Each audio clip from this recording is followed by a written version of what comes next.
जय श्री राधे कृष्णा। आप सभी का दिन शुभ और मंगलमय हो और कान्हा जी आप सभी की मनोकामनाएं पूर्ण करें। आज सुनिए कार्तिक मास महात्म्य का अध्याय 14। आज का अध्याय शुभारंभ करने से पहले आपको सुनाते हैं कार्तिक मास में सुनी जाने वाली गंगा और यमुना की कथा। प्राचीन समय की बात है। एक गांव था जिसमें दो बहनें रहती थी। एक बहन का नाम था गंगा और दूसरी बहन का नाम था जमुना। एक बार दोनों बहनें किसी साहूकार के खेत से निकल रही थी, तो जमुना ने खेत में से 13 दाने जौ के तोड़ लिए और गंगा को दिखाने लगी। तो गंगा ने कहा कि जमुना, तूने यह क्या किया? तूने तो चोरी की है, तुझे इसका दोष लगेगा। यह सुनकर जमुना घबरा गई और कहने लगी कि बहन, मेरा यह पाप कैसे उतरेगा? तब गंगा कहने लगी कि तू अब ऐसा कर कि जिस साहूकार का यह खेत है उसके घर जाकर 12 साल तक नौकरी कर, तभी तेरा पाप उतरेगा और इससे तुझे इस दोष से मुक्ति मिलेगी। तो यह सुनकर जमुना साहूकार के घर चली गई और वहां जाकर साहूकार से कहा कि बाबा, मुझे काम पर रख लो। तो साहूकार को काम वाले की जरूरत थी। उसने कहा कि ठीक है बेटा, तुम क्या क्या काम कर सकती हो?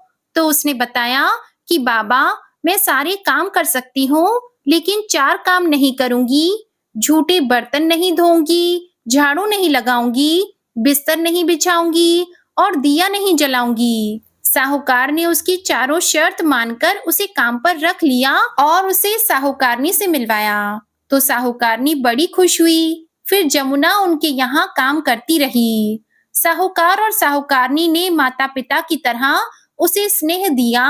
जिन 4 कामों का बोला था वह काम उससे कभी नहीं करवाए। ऐसा करते करते समय बीतता गया। 12 साल बीत गए और 12 साल के बाद में कुंभ का मेला लगा। तो साहूकार ने साहूकारनी से कहा कि चलो, कितने सालों बाद यह मेला लगा है, हम स्नान करके आते हैं। तो उन्होंने जमुना से पूछा, तो उसने कहा कि नहीं, मैं तो नहाने के लिए नहीं जाऊंगी। आप ऐसा करना कि कुंभ के मेले में मेरी बहन गंगा मिलेगी तो उसे यह सोने का सिक्का दे देना और कहना कि इस सिक्के से वह अपने हाथों में सुंदर चूड़ियां पहन ले। तो वे दोनों उस सिक्के को लेकर चल पड़े और कुंभ के मेले में पहुंच गए। वहां स्नान करने के बाद में जब वह गंगा से मिले तो उसे वह सोने का सिक्का दे दिया और कहा कि यह तुम्हारी बहन जमुना ने भेजा है। उसने कहा था कि अपने हाथों के लिए सुंदर चूड़ियां खरीद लो। यह देखकर गंगा बहुत खुश हुई और वह कहने लगी कि तुम मेरी बहन से कहना कि उसके 12 वर्ष पूरे हो गए हैं, अब वह यहाँ वापस आ जाए। तो साहूकार और साहूकारनी को उसकी बात समझ में नहीं आई। वह घर पर आ गए। जमुना उस समय मटके में पानी भर रही थी। तो उसने कहा कि माँ, मेरी बहन गंगा आपको मिली थी क्या? तो साहूकारनी ने कहा कि हाँ बेटा, तुम्हारी बहन मिली थी। वह सिक्का तो हमने उसे दे दिया, पर उसने तो कहा कि मेरी बहन को बोल देना 12 वर्ष पूरे हो गए हैं, इसलिए तुम वापस आ जाओ। क्या बात थी! बस इतना समाचार सुनते ही जमुना सहस्त्र धारा में बदल गई और बहने लगी। जमुना जी का यह रूप देखकर साहूकार और साहूकारनी हैरान हो गए कि हमारे घर में जमुना माता ने 12 साल काम किया है, तो हमें तो अब दोष लग गया है। अब तो हम पाप के भागी हो गए हैं। हमारा यह पाप कैसे दूर होगा? और जमुना बहकर गंगा के पास चली गई। तो गंगा ने जमुना से कहा कि तुम साहूकार और साहूकारनी को कुछ कहकर आई हो या ऐसे ही आ गई हो? तो जमुना ने कहा कि मैं तो कुछ भी बताकर नहीं आई, तुम्हारा समाचार पाते ही मैं तो बिना बताए आ गई हूँ। फिर गंगा ने कहा कि तू वापस जा, उन्हें दिलासा देकर आ, नहीं तो उन्हें जीवन भर असंतोष रहेगा और तुम्हें इस तरह बिना बताए भी नहीं आना चाहिए। फिर गंगा के कहने पर जमुना माता ने साहूकार और साहूकारनी को सपने में दर्शन दिए और कहा कि तुम दोनों इस तरह उल्टे माथे क्यों पड़े हो? उठ जाओ, खाओ पियो। तो वे दोनों कहने लगे कि हम कैसे उठें, हमें तो पाप लगा है, क्योंकि हमने उल्टे सीधे और पता नहीं कितने नीच कार्य आपसे करवाए। तो जमुना जी कहने लगी, तुम्हें कोई पाप और दोष नहीं लगा है। दोष तो मुझे लगा था। मैंने तुम्हारे खेत से 13 दाने जौ के चुराए थे, तो मैं अपना दोष उतारने के लिए तुम्हारे घर आई थी। अब 12 साल तुम्हारे घर रहने से मेरा दोष उतर गया है और मेरी मुक्ति हो गई है। और अगर आपने मुझसे काम करवाया है, तो प्यार भी तो दिया है। आप मेरे माता और पिता हो। इस तरह उदास और परेशान होने की आपको कोई जरूरत नहीं। मैं आपके यहाँ 12 साल रही हूँ, तो आपकी भी मुक्ति होगी और आपके घर में अन्न धन के भंडार भरेंगे और आपको संतान की प्राप्ति होगी। इतना कहकर जमुना जी उनके सपने से चली गईं। दोनों उठकर देखते हैं कि उनके घर में पहले से अधिक धन हो गया और 10 महीने पूरे होने पर साहूकारनी ने बहुत ही सुंदर पुत्र को जन्म दिया। इस तरह साहूकार और साहूकारनी के घर अन्न धन का वास हुआ और वंश की वृद्धि हुई। हे जमुना माता, जैसे आपने साहूकार और साहूकारनी को मुक्ति कराई, वैसे ही अपने सभी भक्तों को भी कराना। जो भी भक्ति भाव और प्रेम से आपकी इस कथा को सुने और सुनाए, इसके महत्व के बारे में बताएं, उनकी सभी मनोकामनाएं पूरी करना। बोलिए गंगा माता और जमुना माता की जय। अब सुनिए तुलसी माता की कहानी। बोलिए तुलसी माता की जय। एक समय की बात है, एक गांव में एक गरीब परिवार रहता था।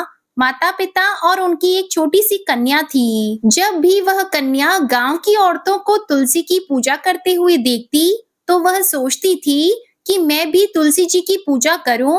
तो जैसे ही वह थोड़ी सी बड़ी हुई, वह प्रतिदिन तुलसी माता का पूजन करने लगी। अब तो उसका नियम हो गया। वह रोजाना सुबह जल्दी उठकर पहले स्नान करती, उसके बाद तुलसी माता की पूजा करती, उसके बाद ही भोजन करती। ऐसा करते करते वह कन्या बड़ी हो गई। उसके माता पिता ने उसकी शादी करवा दी। उसके माता पिता बहुत गरीब थे, उनके पास देने के लिए कुछ भी नहीं था। तो वह कन्या अपने साथ उस तुलसी के गमले को लेकर चली गई। अब ससुराल में जाकर भी वह सुबह जल्दी उठकर स्नान करके पहले तुलसी माता की पूजा करती, उसी के बाद में भोजन करती। तो उसकी 2 जेठानियां थी, वह उसका मजाक बनाती थी। उसकी जेठानियां बोलती कि बड़ी आई नियम धर्म वाली, क्या तू कोई बुजुर्ग है जो इस तरह से रोजाना स्नान करके पूजा करती है और उसके बाद भोजन करती है। पर वह अपनी जेठानियों को कुछ नहीं कहती। उसकी चुपचाप रहने से उसकी जेठानियों को उससे बहुत ही ईर्ष्या होने लगी। तो उसकी जेठानियां रोजाना उसकी तुलसी के गमले को कहीं ना कहीं ले जाकर छुपा देती। वह अपनी जेठानियों को कुछ नहीं कहती, चुपचाप तुलसी के गमले को ढूंढकर अच्छे से पूजा करती और फिर भोजन करती। इसी तरह देखकर उसकी जेठानियों को बहुत ही ज्यादा गुस्सा आया। उन्होंने एक दिन तुलसी के गमले को उठाया और दूर फेंक आई। उस कन्या ने सुबह स्नान करके गमले को खूब ढूंढा, परंतु उसे तुलसी का गमला नहीं मिला। वह बहुत ही परेशान हुई। उस दिन उस कन्या ने भोजन नहीं किया। उसका रोजाना का नियम था और वह अपना नियम तोड़ना नहीं चाहती थी। फिर उस कन्या की सच्ची भक्ति देखकर तुलसी माता उस पर बहुत प्रसन्न हुई और उसके कमरे में तुलसी माता का गमला प्रकट हो गया। लेकिन उस दिन वह भूखी प्यासी ही सो गई थी। अगले दिन सुबह जल्दी उठी तो देखा उसके कमरे में एक तुलसी का गमला लगा है। तो उसे देखकर वह बहुत ही खुश हुई और कहने लगी कि अब मेरे तुलसी माता के गमले को कोई नहीं चुरा सकेगा। अब वह जल्दी जल्दी स्नान करने गई। स्नान करने के बाद तुलसी माता का पूजन किया और फिर रसोई में जाकर खाने के लिए बैठी। तो उसकी जेठानियां वहां पर आ गईं और कहने लगी कि लो, देवरानी का नियम धर्म पूरा हो गया है। और उससे पूछने लगी कि आज तुम तुलसी की पूजा किए बिना ही भोजन क्यों कर रही हो? तुम्हारा तो बड़ा नियम है, तुलसी की पूजा किए बिना भोजन नहीं करती हो। तो उसकी देवरानी ने धीरे से कहा कि जेठानी जी, मैंने पूजा कर ली है। तो जेठानियों ने कहा कि कहाँ से कर ली पूजा? गमला तो हमने फेंक दिया था। तो वह कहने लगी कि देखो, मेरे कमरे में मेरी चारपाई के पास में तुलसी का पौधा लगा है। तो यह सुनकर वह कहने लगी कि तुम झूठ बोल रही हो। तो उसकी देवरानी ने कहा कि आप जाकर देख सकते हैं। तो उसकी दोनों जेठानियां जल्दी जल्दी उसके कमरे में गईं। वहां देखा कि उसकी चारपाई के चारों ओर तुलसी के पौधे लगे हैं।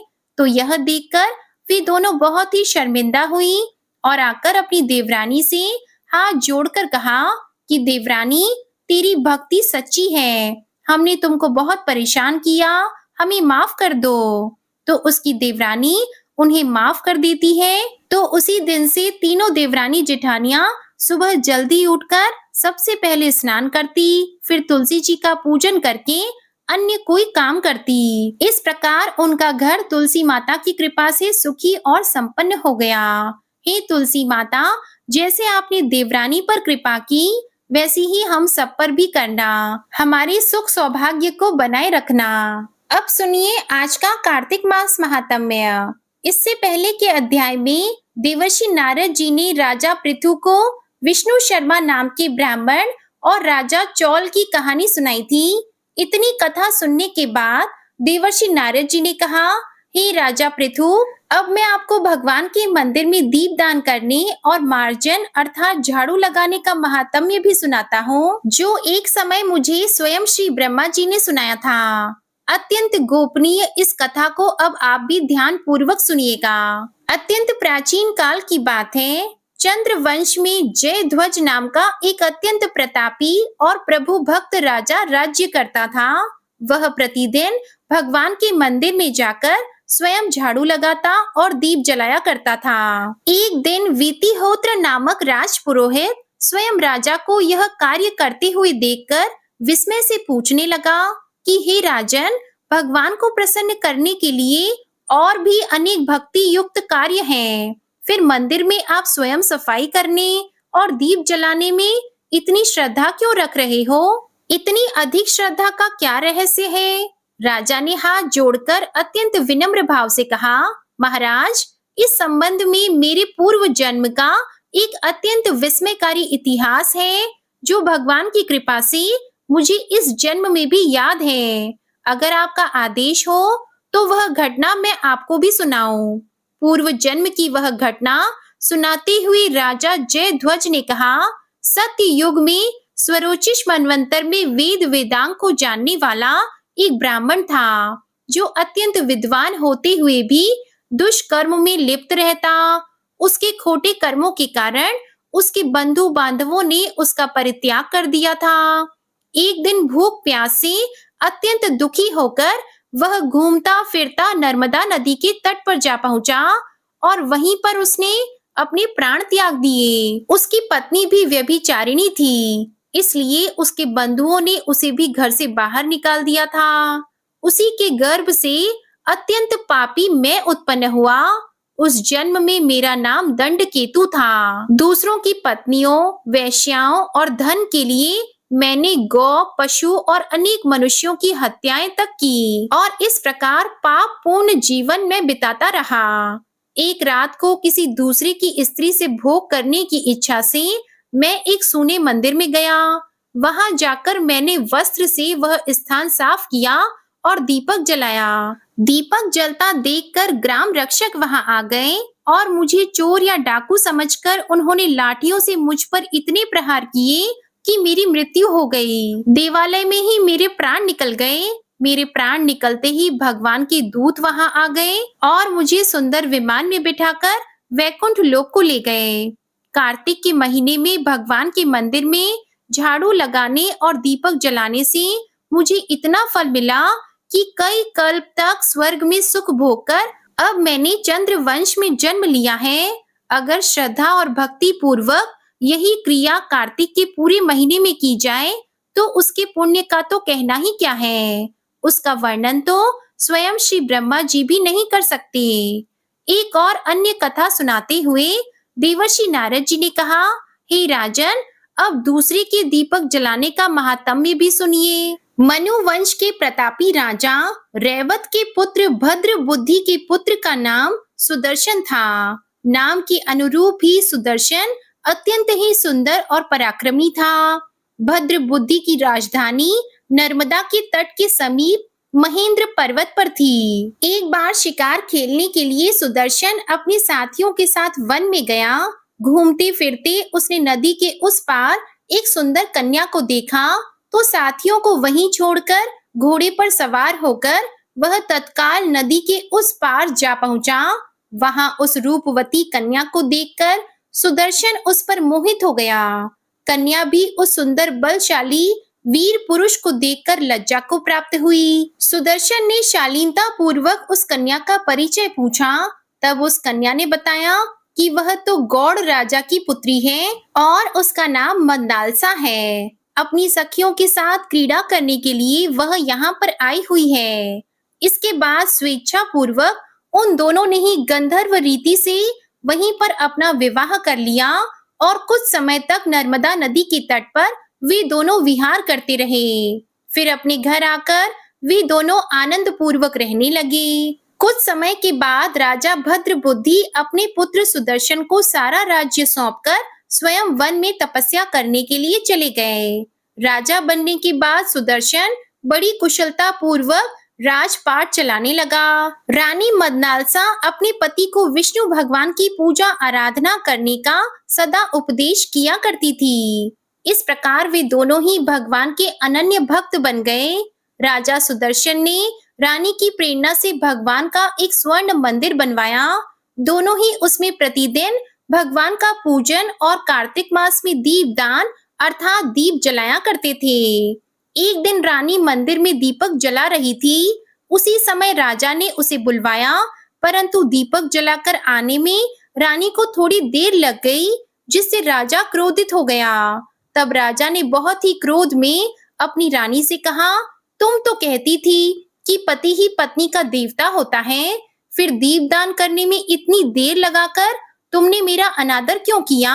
अगर देरी का कोई और गुप्त कारण हो तो कहो। तब सती साध्वी मदनालसा अत्यंत स्नेह युक्त वचनों में बोली, हे महाराज, मैं दीप का महत्व आपको बताती हूँ।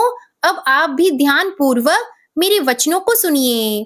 अपने पिछले जन्म की कहानी सुनाते हुए रानी ने कहा, मैं पिछले जन्म में एक चूहिया थी। गोदावरी नदी के तट पर एक मंदिर में मैं रहा करती थी। एक दिन भगवान के मंदिर में रात को जलता हुआ दीपक बत्ती छोटी होने के कारण बुझने लगा और मैंने घी खाने के लालच से बत्ती को मुंह से पकड़कर उठा लिया। मेरे ऐसा करने से दीपक की लौ तेज हो गई, परंतु साथ ही मेरा मुंह भी जल गया। इससे मैं मृत्यु को प्राप्त हुई। क्योंकि रात के समय भगवान के मंदिर में दीपक जलाते हुए मेरी मृत्यु हुई थी, इस कारण मैंने इस जन्म में ऐसा सुंदर रूप पाया है और मैं आपकी रानी बन गई। अगर कोई श्रद्धा पूर्वक भगवान के मंदिर में दीप दान करता है तो उसके फल का तो कहना ही क्या है। अपनी रानी के मुख से यह वचन सुनकर राजा सुदर्शन ने आजीवन कार्तिक मास का व्रत करके भगवान के मंदिर में दीपदान किया और अंत में वह बैकुंठ लोक को प्राप्त हुआ। हरे कृष्णा। आज का अध्याय समाप्त हुआ। इसके आगे का वृतांत आप अगले अध्याय में सुनिएगा। अब सुनिए श्री तुलसी चालीसा। जय जय तुलसी भगवती सत्यवती सुखदानी, नमो नमो हरि प्रेयसी श्री वृंदा गुण खानी। श्री हरि शीश बिरजनी देहो अमर वर अम्ब, जनहित है वृंदावनी अब न करहु विलंब। धन्य धन्य श्री तुलसी माता, महिमा अगम सदा श्रुति गाता। हरि के प्राण हो से तुम प्यारी, हरि ही हेतु कीन हो तप भारी। जब प्रसन्न है दर्शन दीन हो, तब कर जोरी विनय उस कीन हो। हे भगवंत कंत मम होहु, दीन जानी जन छाड़हु छोहु। सुन लक्ष्मी तुलसी की बानी, दीन हो शाप कद पर आनी। उस अयोग्य वर मांगन हारी, हो विटप तुम जड़ तनुधारी। सुनी तुलसी ही शप्यो ते ही ठामा, करहु वास तुहु नीचन धामा।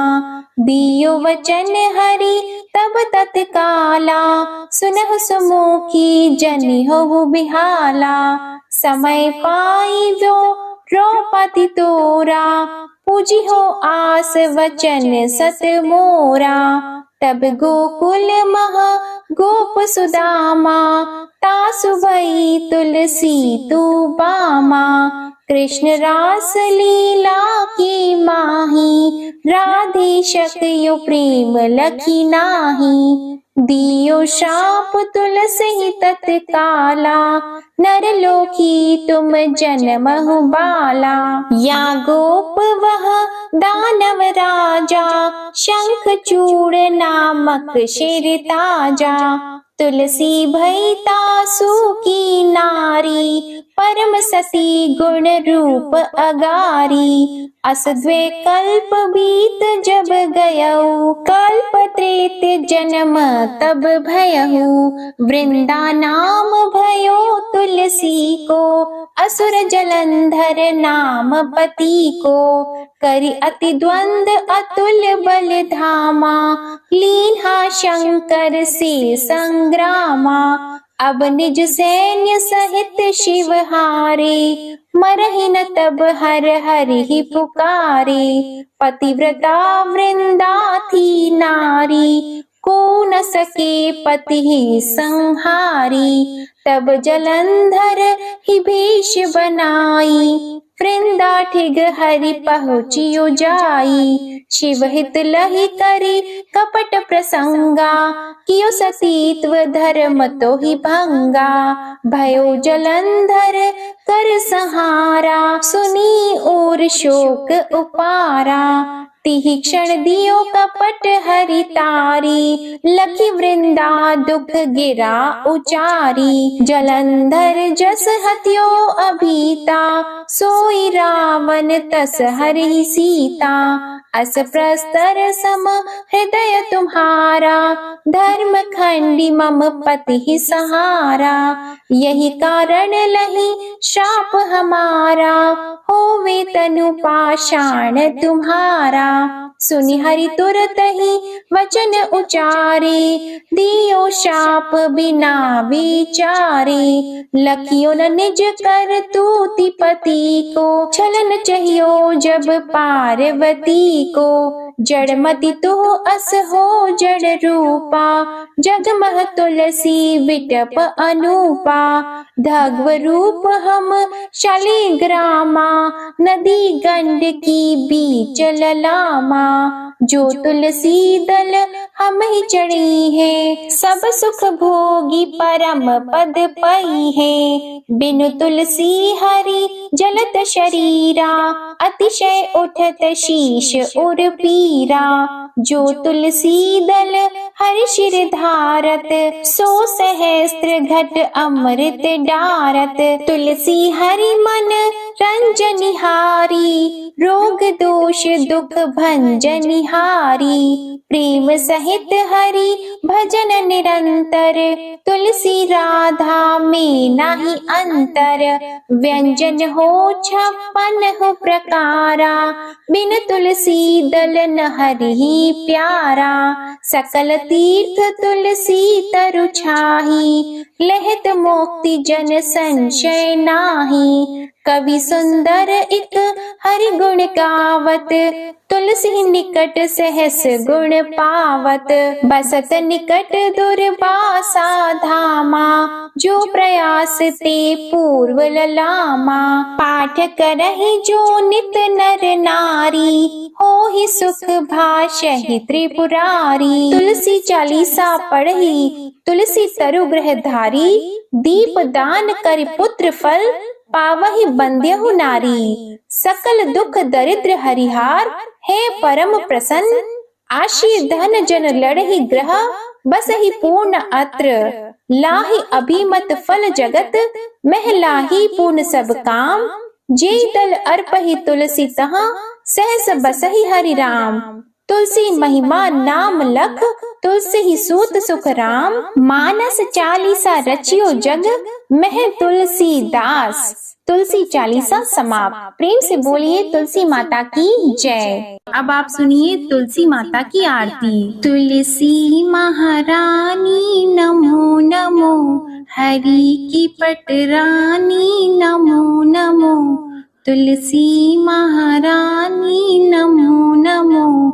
धन तुलसी पूरण तप कीनो, शालिग्राम बनी पटरानी नमो नमो। तुलसी महारानी नमो नमो, हरि की पटरानी नमो नमो। जाकी पात्र मंजरी कोमल, श्रीपति कमल चरण लपटानी नमो नमो।